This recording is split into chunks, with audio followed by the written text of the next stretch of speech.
to take a moment to explore what is the problem, because if you don't properly understand the problem that you're dealing with, then, like I said, you can't understand the answer because it won't make any sense to you. So, have you ever noticed that you feel anxious, insecure, kind of all the time? In the background, if not in the foreground, there's this insecurity. There's a sense of lack. Something's wrong, something's missing. And then you spend your life trying to figure out what that is. What is it that's missing? Is it something that's wrong with me? Is it something that's wrong with the world? Is it something that was wrong with my parents? Was it something that was wrong with my schooling? Was it something that was wrong with the food that I ate as a child? What is it? You just want you to kind of throw up your hands. What is it? What's the answer? What's wrong? Because you assume there is something wrong. It seems like there has to be something wrong because you feel these feelings. And for most people, their whole lives become consumed by trying to figure out what's wrong so that they can solve what's wrong. Now, that would be very good, except there's nothing actually wrong. I can anticipate already where people's minds go. Somebody's going to say, what do you mean nothing's wrong, Joey? You mean war isn't wrong? You mean murder isn't wrong? You mean, now hold on a second. What I'm talking about is, in your experience, there's nothing wrong in your experience. But still, some people are going to say, what do you mean nothing's wrong in my experience? I have a diagnosis. I know what's wrong. It's been told to me by experts. Whatever it is, it's got a name. Maybe it's got a dozen names. I know what it is. I mean, everybody has dozens of diagnoses these days because the internet provides them, right? I mean, the internet manufactures them left and right. If you don't have a diagnosis yet, just go watch some videos on YouTube. You'll get a dozen today.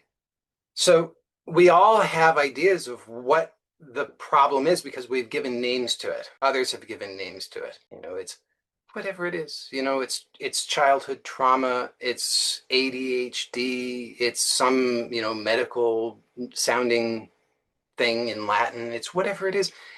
And if that was giving you the answers that you were looking for, if it was actually helping you, then you wouldn't be here now. So what I'm inviting is a different possibility, which is to actually take a step back and examine the assumptions that you're making. And here's what I propose. I propose that when you really examine what you're going to discover, and you can look right now, you can actually look right now and discover this, that what you have is feeling and possibly some thoughts about it. And because they go together so often, because there's the feeling and then the thoughts, the feeling and the thoughts, the feeling and the thoughts. And so you think, well, they go together. They mean the same thing. It's like water is wet, right? So you said, well, if there's wetness, then there must be water. I mean, you never have wetness without water. You never have water without wetness. So we assume that it's the same kind of thing. We assume that because the thoughts and the sensations co-arise, that they are one and the same thing, that they go together inseparably, always, forever and ever. And the sensations are just sensations. The thoughts give meaning to the sensations. The thoughts say there's something wrong. I don't like this. This is painful. This is bad. This is horrible. It means something bad. But notice, can you really prove that it's true? Can you really prove that these sensations mean anything at all? Now, this requires a lot of self-honesty. Frankly, more self-honesty than the majority of people are willing to muster. But you are not the majority, right? You are a minority. I believe that you, by virtue of the fact that you are here, you are the sort of person who has the willingness and the capacity for the level of self-honesty that's necessary. So just notice there's sensation, there are thoughts.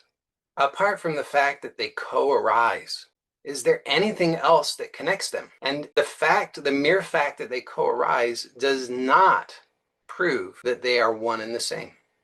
It's actually conditioned. It's just like Pavlov and his dogs.